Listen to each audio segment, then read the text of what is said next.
자, 오늘은 크게 두 가지 주제로 말씀을 나눌 텐데요. 제목은 바벨론에 붙잡힌 성도. 사실은 어느 제가 참고했던 책의 제목을 패러디한 제목입니다. 바벨론에 포로된 교회라는 책이 있어요. 비슷한 주제로 쓰여져 있는데 오늘은 성경에 나오는 짐승이 뭐냐? 짐승하면 짐승의 표, 또 여러분 그 초미에 관심을 갖고 있는 666 오늘 얘기할 거예요. 오늘 그리고 두 번째는 계시록에 나오는 바벨론의 의미가 뭘까? 짐승과 바벨론 이 두 가지 주제를 놓고 바벨론에 붙잡힌 성도라는 제목으로 말씀을 좀 나누도록 하겠습니다. 먼저 들어가기 전에 질문을 한 두 가지 하겠습니다. 우리가 그리스도인으로서 또는 일반인으로서 이 세상에 살아가는데 정치와 무관하게 살아갈 수 있습니까? 그럴 수 있나요? 불가능해요. 그렇죠? 사실은 크고 작은 차이가 있을 뿐이지 우리는 어떤 의미에서는 우리가 하나님의 나라라는 표현을 써요. 이 나라라는 자체가 뭘 전제로 합니까? 정치를 전제로 하는 표현입니다.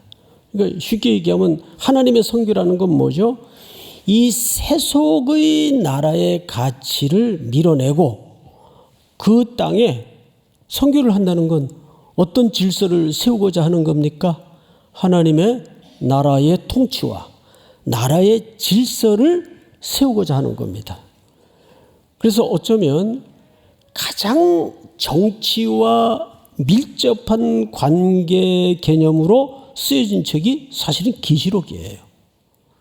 예를 들어서 계시록이 쓰여지던 시대에 그 온 세상은 어느 나라의 질서 속에 있었습니까? 로마 제국이라는 가치관과 질서 속에 있었습니다. 그래서 그 시대의 사람들의 그 총체적인 가치관은 하나예요. 가이사가 주님이십니다. 기억나시죠? 그것이 그들의 인사였고 고백이었고 철학이었습니다.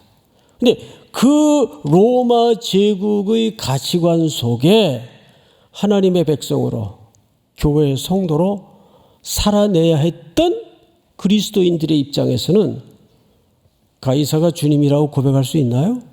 불가능하죠. 목숨을 위협받는 박해가 있어도 경제를 수탈당하고 손해를 각오하는 아픔이 있어도 어린 양과 그의 아버지 하나님만이 나의 주님이시고 유일하게 경배를 받으실 뿐입니다. 이 고백을 할 수 있는 거예요. 그러니까 세상의 정치와 내 삶의 중심이 되는 하나님의 나라의 고백과 정치와 충돌이 일어날 수밖에 있어요, 없어요? 충돌이 일어날 수밖에 없어요. 그래서 우리는 2000년 전이든 지금이든 정치와 무관하게 살아갈 수가 없어요. 그럼 오늘 뭐 정치 얘기하려나? 정치를 말하지만 정치 얘기는 아닙니다. 가끔 다행히 지금 이 설교를 하는 오늘 8월 첫 주가 정치의 계절이 아니라서 참 다행이에요. 이제 정치의 계절이 오면 유력한 분들이 3.1교회 찾아올까요? 안 찾아올까요? 찾아오죠. 사전에 비서관을 통해서 청을 합니다. 이렇게 일어나서 이렇게 인사라도 한번 하면 안 됩니까? 안 됩니다. 여든 야든 다 거절합니다. 그러나 이제 그 원하는 그분이 목양실에 오셔서 기도를 받길 원하시면 제가 기도는 하겠습니다. 그러나 청중 앞에서 예배 시간에 사람을 소개하거나 그 사람에게 대해서 광고성 인사를 하는 것은 누구든 간에 여의 대표든 야의 대표든 사용합니다. 양쪽에서 다 찾아온다고요. 나는 교회가 이렇게 인기가 있는 줄은 몰랐어요. 선거철만 되면 교회가 그 조류에 휩쓸려 다녀서는 안 됩니다. 반대로 세상이 교회의 세력과 힘을 이용하려는 시도는 뭐 선거 때마다 필요한 주제가 일어날 때마다 원했던 것이 사실이에요. 반대로 교회가 세상의 정치적인 세력과 힘을 이용해서 이 세상을 어찌하려는 시도는 어린 양의 방법이 아닙니다. 교회가 그래서는 안 돼요. 그래서 교회가 세상의 힘을 빌려서 교회의 목적을 이루려는 것은 목적도 중요하겠지만 하나님이 목적만큼 중요하게 여기는 것이 방법입니다. 방법도 십자가의 방법 외에는 우리가 타협이나 허용을 해서는 안 됩니다. 딜레마죠. 참 어렵습니다. 그래서 우리 성도들이 개인적으로 정치에 참여하고 경제생활에 참여하고 문화생활에 참여하고 하는 것은 200% 찬성이에요. 그러나 교회라는 공동체가 어떤 주제를 가지고 세상에 나가서 뭐 예를 들면 선거 때마다 희한한 소리 하는 분들이 있어요. 서울시를 하나님께 바치겠습니다. 뭔 소리예요 이게? 예? 그쪽에서 들으면 열불 내리겠지만 그건 성경이 가르치는 질서가 아니에요. 또 미국 같은 경우에는 아메리카를 다시 하나님께로, 말도 안 되는 얘기를 하고 있어요. 그 말은 좀 쉽게 이해를 하자면 교회와 성도들의 숫자와 힘을 규합해서 세상과 맞서자는 대단히 근시안적인 구도를 만드는 겁니다. 그래서 교회는 가끔 가다가 이제 우리 청년들 가운데는 왜 우리 교회는 이 부분에 대해서 침묵합니까? 왜 이 부분에 대해서 동참합니까? 동참하지 않습니까? 이런 이제 의문점을 가지고 질문할 때가 있어요. 그래서 그거는 개인적인 차원에서는 저는 적극적으로 찬성합니다. 그러나 그것을 교회의 이름으로 들고 나간다는 것은 대단히 그 혼란을 부채질할 수가 있습니다. 교회 안에는 여도 있고 야도 있고 다 있잖아요. 촛불도 있고 태극기도 있고 교회 안에 다 있잖아요. 근데 교회가 어느 편을 들라는 얘기예요. 교회는 그런 정치적인 세력의 어느 한 편을 편드는 공동체가 되어서는 안 됩니다. 교회의 목적은 어느 쪽이든 하나님의 통치와 하나님의 나라를 하나님의 선교로 구현하는 데 그 의도와 목적을 가져야 됩니다. 믿습니까? 자, 그러면 이제 첫 번째로 우리 계시록 13장을 좀 띄워주세요. 자, 짐승이 나오죠. 이제 첫 번째 다룰 주제입니다.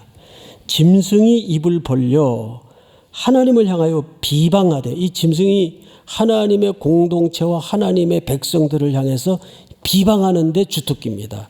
비방하되 그의 이름과 그의 장막 곧 하늘에 사는 자들을 비방하더라. 이 땅에 발을 딛고 살지만 하늘의 원리와 하나님의 가치를 붙들고 사는 백성들을 뭐 했다고 되어 있죠? 비방하더라. 자, 그러면 여러분 마저 읽고 한번 또 이야기를 이어가도록 하십시다. 7절 시작. 권세를 받아 성도들과 싸워 이기게 되고 각 족속과 백성과 방언과 나라를 다스리는 권세를 받으니. 여기 표현을 잘 보세요. 권세를 받아, 자기가 만들어낸 권세가 아니에요. 누구로부터 그 권세를 받은 거, 이 짐승이. 또 끝에 보니까 족속과 백성과 방언과 나라를 다스리는 권세를 어떻게 했어요? 받았어요. 근데 족속, 백성, 나라, 이거 어린 양께 사용되던 표현이란 말이에요. 이게 흉내를 내는 거죠. 자, 그 흉내의 실질적인 내용을 우리 지난주 봤지만 한 번 더 확인을 해볼 겁니다. 8절을 마저 읽읍시다. 죽임을 당한 어린 양의 생명책에 창세 이후로 이름이 기록되지 못하고 이 땅에 사는 자들은 다 그 짐승에게 뭐하리라? 그를 경배한, 이 세상의 어떤 짐승 같은 존재를 경배한다 그 말이에요. 아직 짐승이 뭔지는 잘 모르겠어요. 근데 이 짐승이 누구로부터 권세를 받았단 말이에요. 누가 준 권세인가? 우리 13장 1절부터 좀 헤아려 보겠습니다. 내가 보니 바다에서 한 짐승이 나오는데, 이 짐승이 어디서 나왔어요? 바다에서 나왔어요. 그래서 성경에는 바다에서 악한 영들과 악한 것들이 나온다고 통섭적으로 알고 있었습니다. 바다에서 한 짐승이 올라와요. 근데 뿔이 열이요, 머리가 7이라.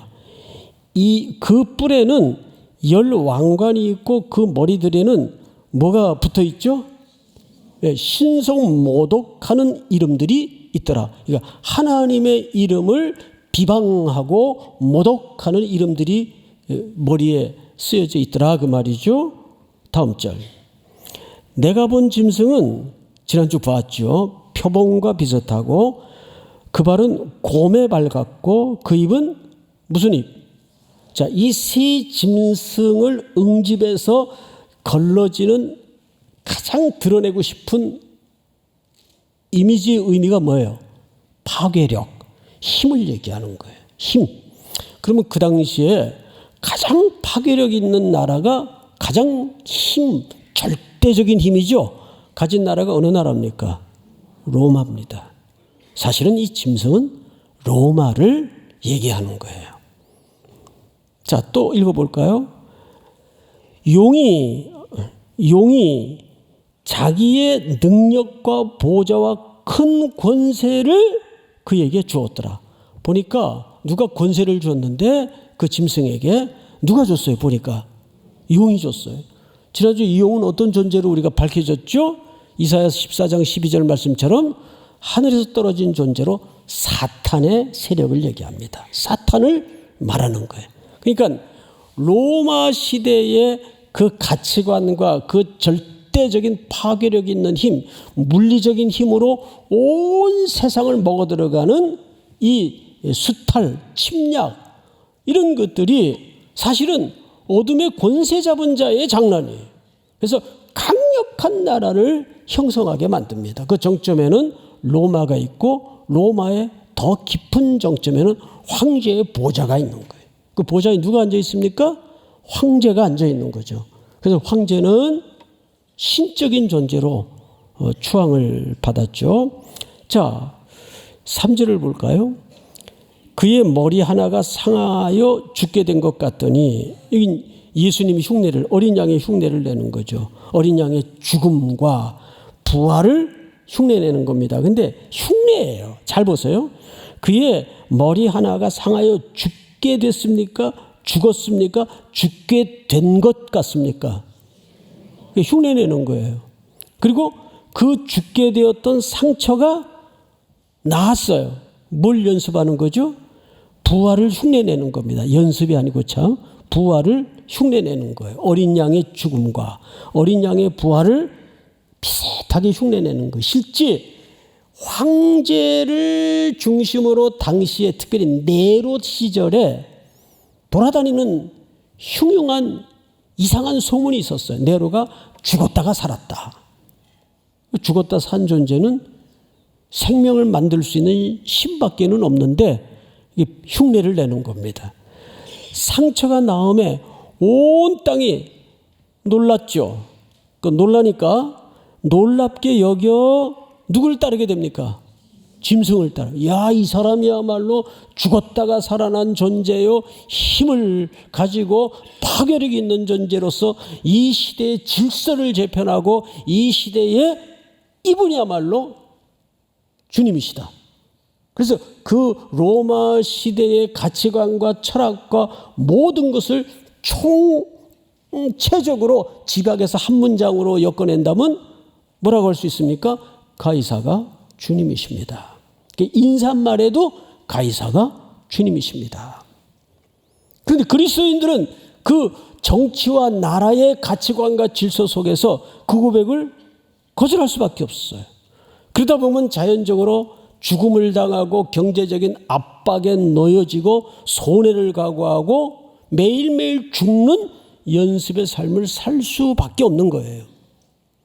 그러니까 그리스도인들이 정치와 무관히 살 수가 없는 거죠. 정치의 지독한 영향력 아래 고통을 겪고 살아가게 되는 겁니다. 그래서 여러분 성경에 보면 정부를 위해서 기도하고 권력을 잡은 자들을 위해서 기도하라고 돼 있어요? 안 돼 있어요? 기도하라고 돼 있습니다. 이상한 괴물 같은 지도자가 등장해서 온 나라를 어지럽게 만들고 이상한 정책을 피고 기독교를 박해하고 교묘하게 법을 만들어서 엮어놓으면 꼼짝 못하는 거예요. 자, 4절을 한번 같이 읽어볼까요? 4절 시작. 용이 짐승에게 권세를 주므로 용에게 경배하며 짐승에게 경배하여 이르되 누가 이 짐승과 같으냐 누가 능히 이와 더불어 싸우리오 하더라. 지난주 말씀드렸죠. 이 부분은 그러니까 황제 숭배라는 것은 처음부터 물리적으로 강압적으로 시작된 우상 숭배가 아니에요. 사람들에 의해서 찬양을 터뜨리는 겁니다. 누가 이 짐승과 같으랴 누가 능히 이들과 더불어 싸우리요. 그러니까 이건 자생적이고 자발적으로 일어난 우상숭배였습니다. 그런데 우상숭배라는 것이 늘 교묘하게 그렇게 파고 들어와요. 이런 것들이 오늘날에는 없을까요? 자, 그러면 이제 짐승의 정체에 대해서는 알았어요. 우리가 조금 더 한 걸음 더 들어가서 이제 몇 절을 보시냐 하면 가장 여러분들이 궁금해하던 계시록 13장 17절 18절을 좀 띄워주세요. 누구든지 이 표를 가진 자 외에는 매매를 못하게 하니 이 표는 짐승의 이름이나 그 이름의 수라. 지혜가 여기 있으니 총명한 자는 그 짐승의 수를 세어보라. 그것은 사람의 수니 그의 수는 666이니라. 자, 여러분, 워낙 기독교인들 가운데에도 해석이 여러 가지고 또 많은 해석들이 쏟아졌기 때문에 유명한 구절만큼 흥미와 관심을 갖게 된 구절만큼 오해도 많아요. 오해도. 제가 어느 교회 부목사로 있을 때인데 로비에 이제 안내를 보려고 이렇게 서 있는데 어느 그 성도님이 고등학교 다니는 자기 아들을 막 얼굴이 하얘가지고 이렇게 데리고 왔어요. 목사님 큰일 났어요. 이 팔 좀 보세요. 이 짐승의 표를 받아왔다고. 그 강남이었으니까 가까운 그 놀이 거기에 그때 바코드가 처음으로 우리나라에 도입될 때예요.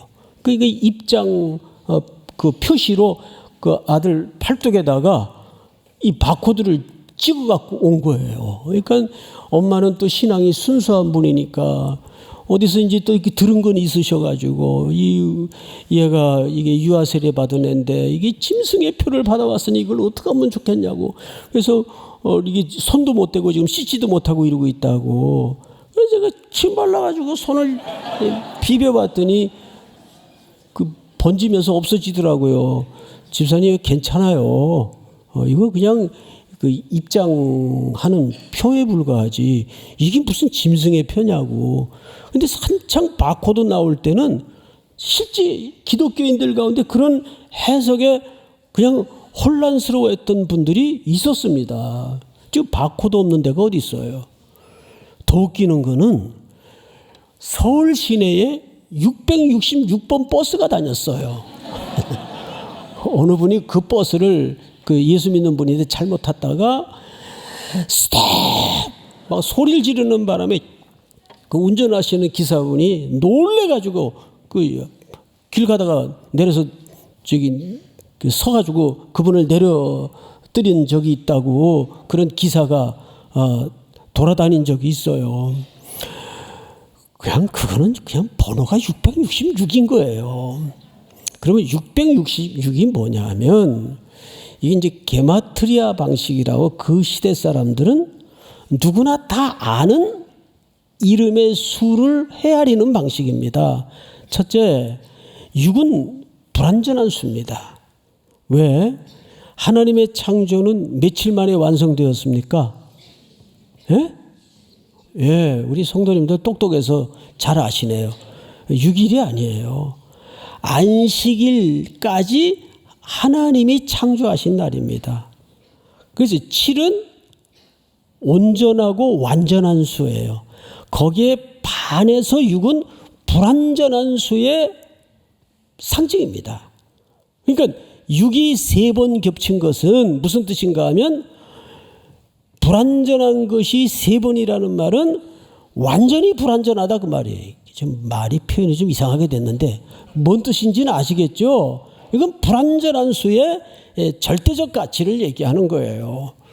7은 완전한 수의 상징이고, 자, 그러면 불완전한 것의 절대적 상황을 666으로 표시를 했다면 666으로 읽으면 이거 어떻게 되느냐? 자, 고대 시대의 게마트리아 방식은 뭐냐 하면 헬라 말이든 히브리 말이든 그 스페링 하나하나에 숫자가 부여됩니다. 예를 들어서 우리 한글 같으면 이런 거죠. 제가 김씨라고 해봅시다. 그러면 기읍부터 이름을 쓰겠죠. 그 기읍은 숫자 1 해서 그 숫자를 다 더하면 그 숫자의 총 합계가 제 이름이 되듯이 이해가 됩니까? 그러니까 헬라 말에도 그런 이름이 있었어요. 그러니까 네로 황제, 그러니까 네로 카이사르 하면 그 수가 1005가 됩니다. 헬라식으로 합산을 하면. 근데 그거를 히브리어로 바꾸면 666이 되는 거예요. 그 666이라는 말은 어느 이름을 지칭하는 겁니까? 네로가 아니라 네로 황제를 얘기하는 거예요. 그러니까 666은 짐승의 표인데 로마 제국의 가장 최고 지도자를 뭘로 표시한 겁니까? 666으로 표시를 한 거예요. 근데 문제는 이거를 자꾸 무슨 우리 기독교인들끼리만 알고 은밀하게 누려야 되는 무슨 암호처럼 생각한다는 데 문제가 있어요. 그렇지 않아요. 이 짐승의 표인 666의 개념은 시대마다 일어납니까? 안 일어납니까? 시대마다 일어나죠. 시대마다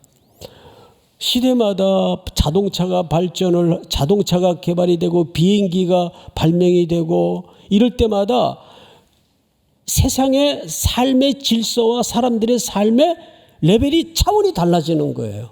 요즘은 뭐가 되세요? 요즘 AI의 이 물결이 어마어마한 세상의 질서를 바꿀 거다. 그전에는 뭐가 세상의 질서를 바꿨어요? 컴퓨터.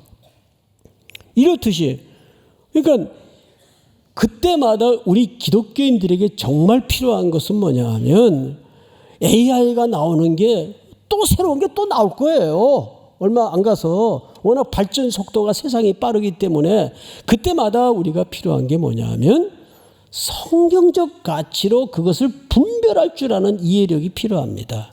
그럼 뭘 알아야 되겠어요? 성경을 알아야죠. 성경을. 그러니까 여기서 말하는 짐승의 표는 로마 제국의 표를 얘기하는데 그 이름이 666이에요. 그러면 로마 제국의 정점에 앉아 있는 누구를 가리키는 겁니까? 네, 로마 황제를 가리키는 거예요. 근데 그런 네로 같은 폭군이 네로의 가정사를 이렇게 역사를 공부해 보면 책을 읽어 보면 네로는 절대 구조상 혈통상 황제가 될 수 없는 혈통 밖의 인물이었어요. 그 어머니 때문에 황제가 됐는데 어머니가 굉장한 그 욕망가입니다. 어쨌든 아들을 안쳤는데 역사의 괴물을 안치게 된 거죠. 그 네로 때문에 얼마나 많은 그리스도인들이 짐승의 가죽을 씌워서 원형 경기장에 던져지고 사자의 밥이 되고 톱으로 켬을 당하고 화재 방화범으로 몰려서 고초를 겪었습니까? 그건 역사의 생생한 기록들이지 않습니까? 그 네로는 정신병을 앓았다 그래요. 기록에 보면 그 집안의 혈통 자체가 옳은 정서를 가진 혈통이 아닙니다. 자, 그렇다면 성경을 다시 보세요. 방금 띄웠던 그 본문을 좀 보십시다. 누구든지 이 표를 가진 자 외에는 매매를 못하게 하니, 이 말은 무슨 뜻인가 하면 매매를 못하게 한다는 말은 고대 로마 시대에는 가이사에게 충성을 고백하는 자만 길드라는 상인조합에 들어가도록 돼 있어요.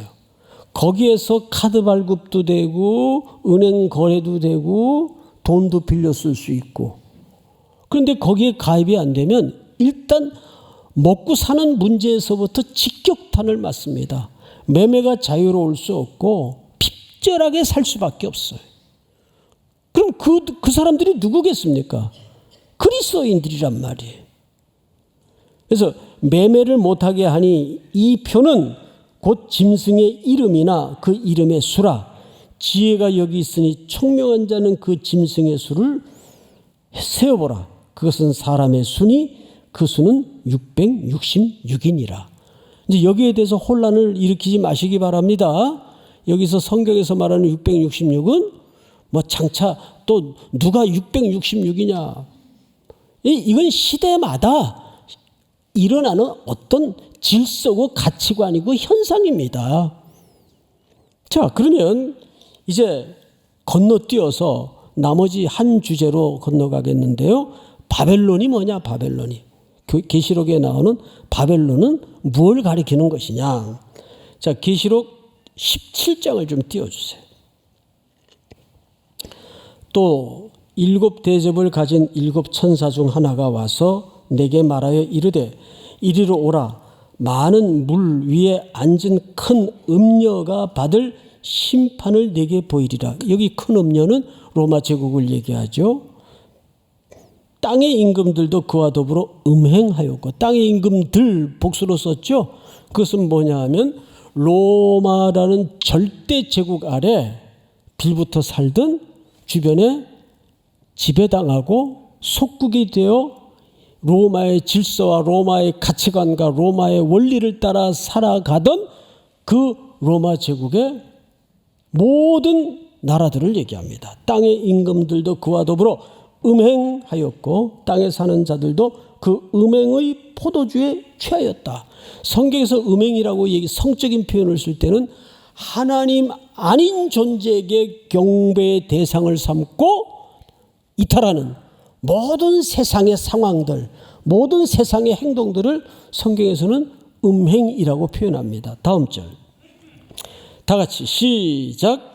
곧 성령으로 나를 데리고 광야로 가니라. 내가 보니 여자가 붉은빛 짐승을 탔는데 그 짐승의 몸에 하나님을 못 오가는 이름들이 가득하고 7 머리와 10 뿔이 있으며. 로마가 짐승의 등을 타고, 이 짐승은 누가 준 권세예요? 사탄이 준 권세예요.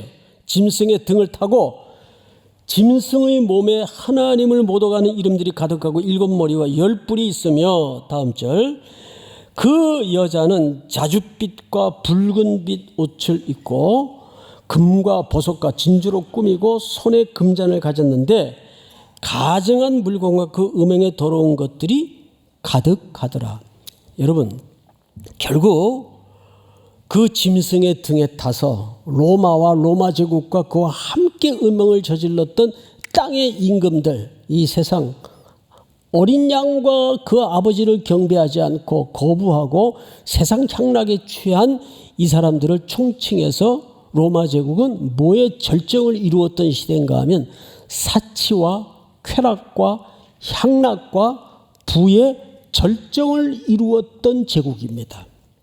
그래서 여러분 그 시대를 배경으로 한 문헌들 또 뭐 몇 개 그 영상들을 보면 야, 지금 2000년이 지난 이 시대에도 인간이 어떻게 이렇게 악하고 더럽고 향락과 사치와 부에 취해 살 수 있을까 싶을 정도로.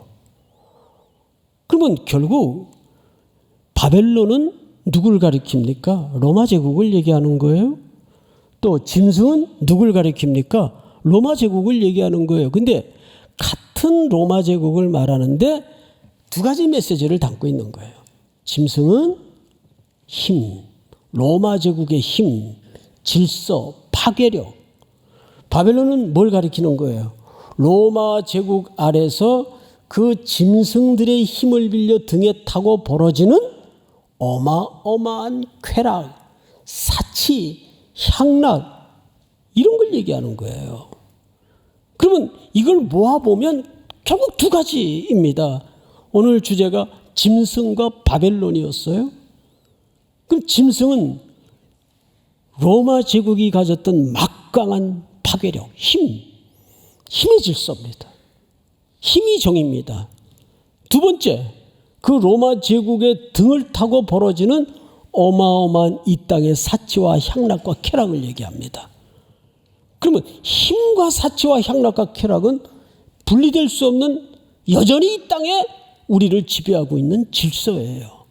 더더욱 문제는 성도들마저도 자기들이 이 바벨론의 소비주의와 물질주의의 포로가 돼 있다는 사실을 모른 채 살아간다는데 그 심각성이 있는 겁니다. 어떻습니까?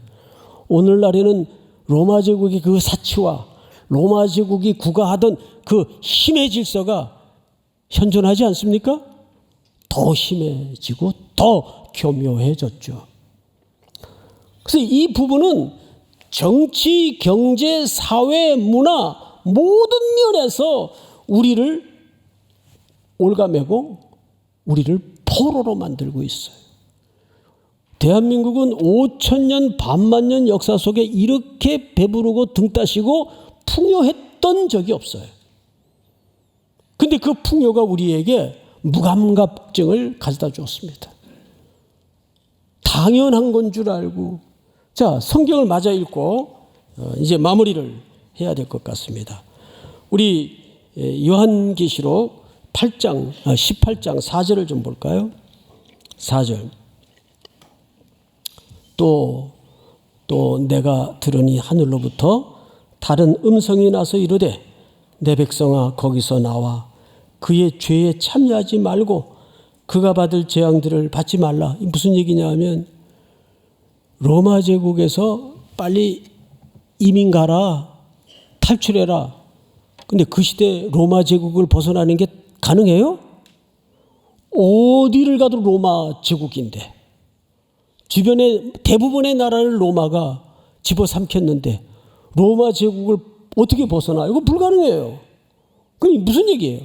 떠나라는 말은 그 죄에 참여하지 말고 그 질서에 동조하지 말고 그 가치관에 순응하지 마라. 이해가 됩니까? 그 얘기란 너희는 이 세대를 본받지 말고 그 뜻입니다. 하나님의 선하시고 온전하시고 참된 뜻이 무엇인지 분별하도록 하라. 그 얘기를 하는 거죠. 방금도 말씀을 드렸지만 현존하는 이 세상은 사실은 로마 제국 시대보다 더 세상이 모호해지고 더 교묘하게 악해져서 얼마나 사람들을 속가매고 올가매고 빠져나오지 못하게 하는지 이제 마약으로 덤벼들고 사회의 시스템으로 덤벼들고 그러니까 사람들도 거기에 자연스럽게 순응하게 되고 익숙하게 되고 그냥 흥얼흥얼 콧노래나 부르면서 누리고 즐기고 따라가게 되는 겁니다. 이제 우리 기독교인들마저도 이 세상의 질서와 가치관에 대해서 저항할 수 있는 능력을 잃어버리는데 문제가 있는 거예요. 지난주 뭐라 그랬어요? 저항과 초대라는 주제 속에서 강력하게 저항하는 첫 번째 책무가 뭐예요? 예배에 목숨을 걸라.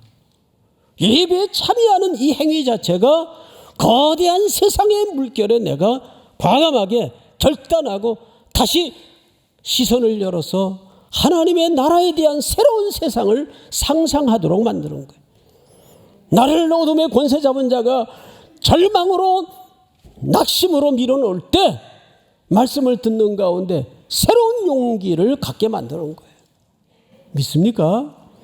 자, 그의 죄는 하늘에 사무쳤으며 하나님은 그의 불의한 일을 기억하신지라. 다음 절.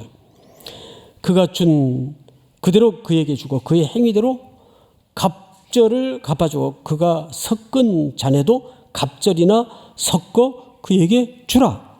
다음 절. 그가 얼마나 자기를 영화롭게 하였으며 사치하였든지 그만큼 고통과 애통함으로 갚아주라.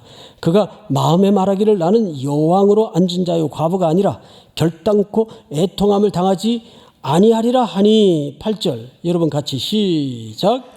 그러므로 하루 동안에 그 재앙들이 이르리니 곧 사망과 애통함과 흉년이라. 그가 또한 불에 살라지리니 그를 심판하시는 주 하나님은 강하신 자이심이라. 7절까지는 바벨론의 질서에 스스로를 자고하던 인생들의 끝모를 때까지 올라간 교만이었어요. 그런데 8절서부터 하나님의 역사의 주인이신 하나님의 시간표가 어떻게 임박하는가를 보여주는데, 하루 동안에, 이건 단순히 숫자적인 하루라는 말이 아니에요. 급하게 순식간에. 다음 절 볼까요? 그와 함께 음행하고 사치하던 땅의 왕들이 그가 불타는 연기를 보고 위하여 울고 가슴을 치며 그의 고통을 무서워하여 멀리 서서 이르되 화이또다 화이또다 큰 성 견고한 성 바벨론이여 한 시간에 네 심판이 이르렀다 하리로다. 11절. 땅의 상인들이 그를 위하여 울고 애통하는 것은 다시 그들의 상품을 사는 자가 없음이라. 다 심판 아래 있고 다 멸망당하는데 상품을 살 자가 어디 있어요? 그러니까 장사하는 사람들이 울죠. 장사가 안 된다고, 장사를 할 수 없다고. 그런 긴박하고도 순식간에 바벨론 성은, 큰 성은, 견고한 성은 심판 아래 놓일 것이다. 그 성에서 빨리 나와라. 그 성의 가치를 따라다니지 마라.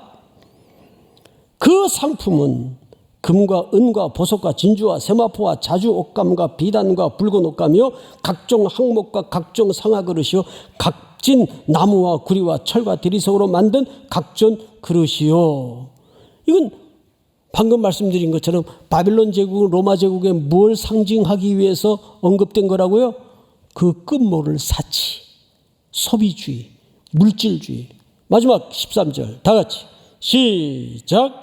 계피와 향료와 향과 향유와 유향과 포도주와 감람류와 고운 밀가루와 미리오 소와 양과 말과 수레와 종들과 사람의 영혼들이라. 여기 참 비통스러울 만큼 가슴 아픈 표현 하나가 여기에 담아져 있는데, 종들과 사람의 뭐라? 영혼들이라. 자기들의 사치와 향락과 쾌락과 부를 위해서 사람의 영혼마저도 부를 축적하는 쾌락을 위한 수단으로 삼았던 시대다 그 말이에요. 이때의 로마, 그 고대 시대인데 로마 제국 아래 편입된 노예만 1천만 명. 1천만 명. 어마어마한 숫자입니다. 셋이 걸어가면 둘은 노예였다 그래요. 그러니까 사람이 얼마나 그냥 수단적 가치에 불과했는가. 참 슬픈 역사죠. 그러면 여러분들한테 한번 다시 물어볼게요. 지금은 이런 경우가 전혀 없나요? 더 교묘해졌습니다. 사실은 우리가 즐기기 위해서 만드는 운동기구들, 그 생산지를 추적해서 들어가 보면 저 아프리카에 그 말도 안 되는 열악한 임금을 받고 12살, 11살 아이들이 한참 부모 밑에서 보호와 양육을 받아야 할 아이들이 그 공을 꼬매고 그 물건들을 생산해야 되고, 근데 받는 것은 하루도 지탱하기 어려운 열악한 임금. 근데 우리가 그걸 다 추적해서 요건 되고 요건 안 되고 이렇게 살 수가 없단 말이에요. 심지어는 이단들이 운영하는 기업에서 생산하는 것들이 있어요. 우리 이거 모르고 사 먹는다고요. 그럼 결국 궁극적으로는 뭐가 됩니까? 이단들이 적그리스도의 행위를 하는데 결국 도와주는 격이 되는 거예요. 예를 들어 북쪽에다가 돈 퍼붓는 거, 이게 얼마나 엄청난 결과를 지금 가져다 줍니까? 계속 핵 쏘아 올리고 폭탄 쏘아 올리고 못된 짓 하는데 도와주고 있는 거예요, 사실은. 이건 뭐 온 세계가 다 아는 사실 아니에요. 그렇잖아요, 여러분? 그러니까 이런 세상에, 이런 바벨론 같은 세상에 우리가 살다 보니까 제일 필요한 게 뭐냐면, 이번에 AI, 그전에는 컴퓨터, 그전에는 자동차, 비행기, 이런데 홀딱홀딱 놀라지 말고 그때마다 그리스도인은 성경에서 어떤 가치를 붙들어야 되는가? 믿습니까? 이것이 우리 성도들이 일상에서 견뎌내야 되는 성령과 말씀의 힘이에요. 믿습니까? 다 일어나십시다.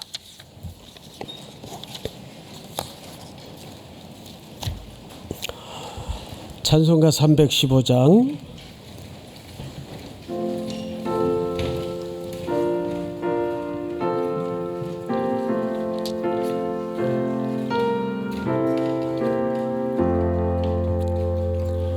내 주 되신 주를 참 사랑하고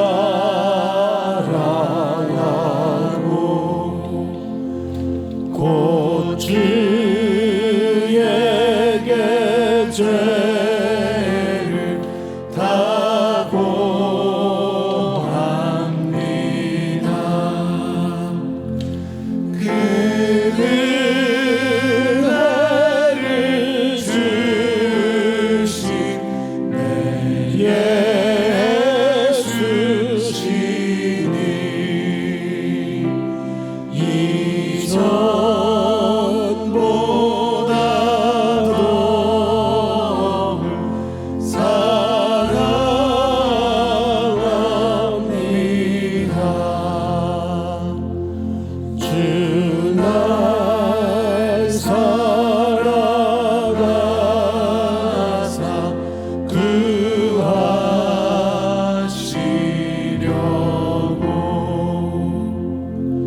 저 십자가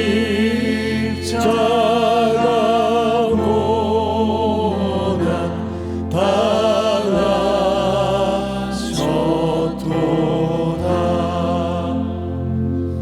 그 가시관 쓰신 내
지금은 우리 구주 예수 그리스도의 은혜와 아버지의 크신 사랑하심과 성령님의 교통하심이 머리 숙여 경배를 드리는 사랑하고 사랑하는 3일의 성도들, 해외, 군에 출타해 있는 가족들, 복중의 생명까지 영원토록 함께 있을지어다.